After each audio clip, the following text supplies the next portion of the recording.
It's such an honor and first time kong mag-TED Talk. So I'm very happy na narinig ko rin yung talk ni Sir Franco and I'm excited. Okay, so thanks for the introduction. My name is Marty and I'm a filmmaker. I've been doing this professionally for like almost a decade, but I did start working when I was in college through volunteer work for Films of Friends. And so far, it's been a great journey because I can say that I'm doing something that I love. And I also think that it's the reason why I was invited here to share you more about like how I ended up like pursuing my passion. So um, today, I want to tell you about a simple idea, and it's that films are people. Okay, so anyway, today the idea I would like to share with you is that films are people. So have you ever laughed so hard from something you've watched? Or have you ever covered your eyes while watching something scary? Have you ever cried in a cinema or in front of your television, especially when the good guys die? Or have you ever felt the warm hug of a movie? So I hope I'm not assuming that the things I mentioned are familiar to all of us, because I think that at this point, we have all seen something that has touched us as people.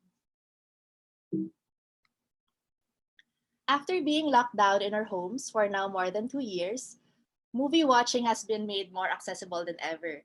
So we now have movies in our pockets, we have screens in our homes, we have screens in our cars, and it's what people turn to nowadays for entertainment.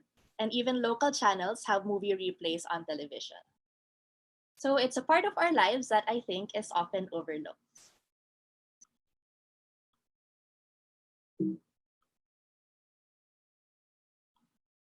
Why is there something ringing? Okay. Is everything good so far? Because I keep on hearing like notification sounds.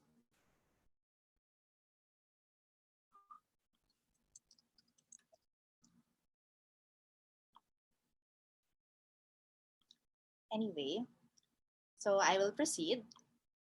So films and filmmaking can move us. It can make us think, feel, and act.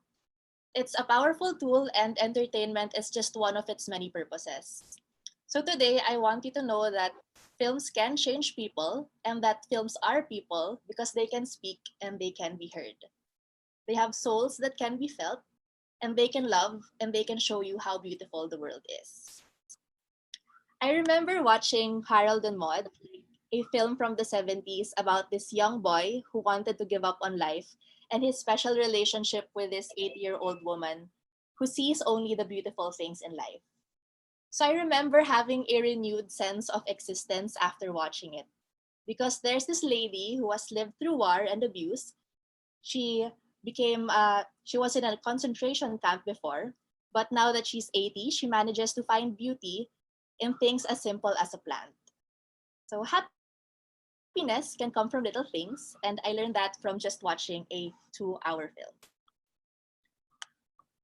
I didn't come to this conclusion without having to experience a long journey of realization that included having to watch films like Harold and Maude. And the beginning of this journey started when I was 7, and there are two parts to this. So, first is how I was at home. As an only child, I would seek refuge in watching movies on TV and VHS tapes. And I liked the idea of being taken into someone's mind. You can be at home and feel like you have traveled to different places, even through time. So it's like magic, and I guess, like for me, magic is a wonderful thing. And at the same time, my grandfather also bought a video camera, which my mom would let me use. It was my favorite toy, and little did I know that it was the start of a lifelong passion. I loved how cameras could capture moments that you find precious. I like how you can pause and replay them and even share them with the people you love. So I guess like at an early age, I could say that I fell in love with films and filmmaking. Next slide. Oh, next slide.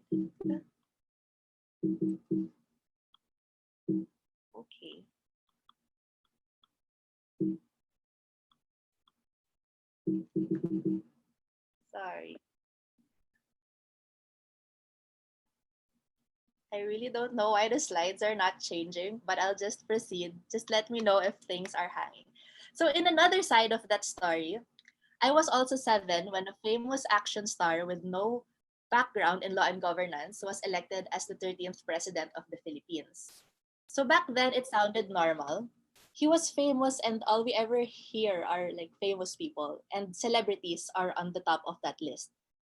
So now that I'm a filmmaker, I realize that this phenomenon isn't new and that our star studded politics says a lot about how we are as people. I guess I'm not the only one who fell in love with fiction. There is a lot of us, or even all of us, because fiction presents a better and a different version of our lives. And the epiphany is that perhaps we love movies so much that we want to be in them. And we are people who need to be saved by a hero. We want a happy ending. And we want life to eventually get along with us as if it's a satisfying screenplay. Now that I'm older and wiser, I understand the gravity of making films and watching them. Our eyes should be open both in what's on screen and what is not on screen. Life is like a movie, but it isn't. And as a person who makes films myself, this is something that I keep in mind. Like what I put out there or what we put out there, no matter how many people will watch, even if it's just one person, is a work that can potentially change how a person looks at the world. This is what I came up with after years of asking, why do I make films? What is the point? For who and for what? So I'm a filmmaker, and some of you listening might want to take the same path I took. I'm very lucky because I was allowed to do this. Our parents are right, it's not the best decision to pursue the arts. But I think what we should remember is to know and to focus on what we find meaningful as individuals, and that we should insist on that because nobody knows it better than ourselves. We create our worlds, and not all of you will want to be filmmakers, but I guess like I invite you to check in with yourself sometimes. What makes you smile? What makes you angry? What do you think of before you sleep? What inspires you? And what are the things you like doing, even if it meant sleepless nights or empty pockets? Then maybe you'll realize what your passions are and that it can be pursued. Mine is filmmaking, and I became serious about it when I was about your age.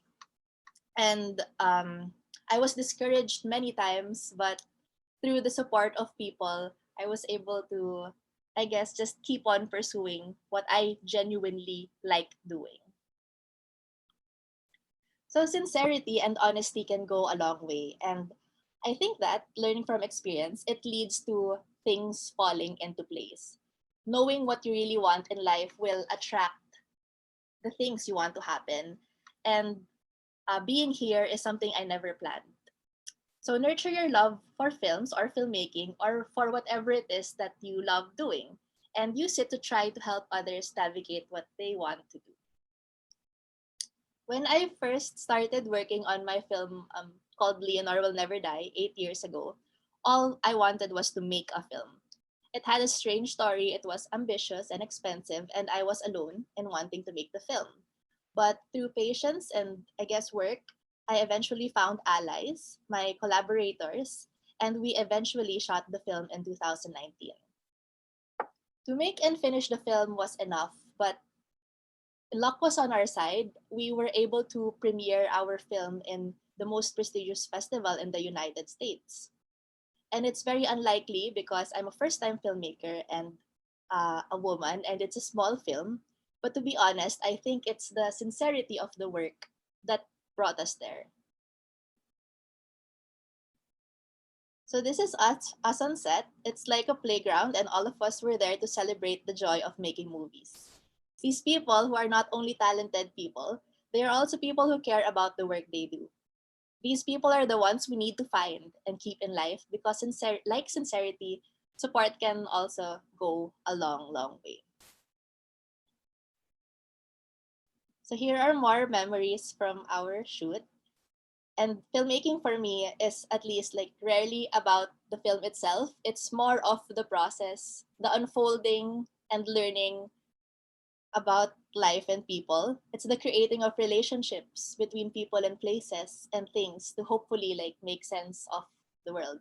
If you haven't tried it, maybe you should because it's fun. And as a filmmaker who now understands that what I do really isn't for myself anymore, I try to make sure that whatever I place or whatever I place along with my collaborators, whatever we place and the things we create, I hope it reflects something meaningful about the world and people. And so far, I've been working with people who believe in the same cause. Films and the art we make are important. They are not only traces and tellers of time, they are an extension of our thoughts, perspectives, philosophies. They are mirrors of society. So look at it as a person, and you'll realize that they're also a teacher, a friend, a therapist, and even a lover. Films are people, and we are people, and all we have is each other. So I ask of you that after this talk, whenever you see a movie, I hope you see a person that simply wants to speak to you. The things we watch on our screens are life contained in little pictures, but it speaks volumes on how we function as people and how the world functions as well. We can learn from them, and they can give us comfort.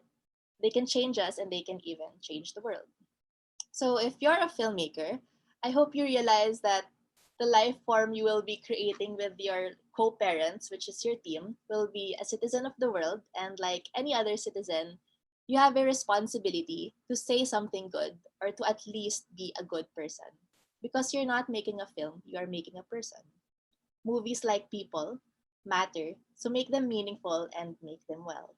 Thank you.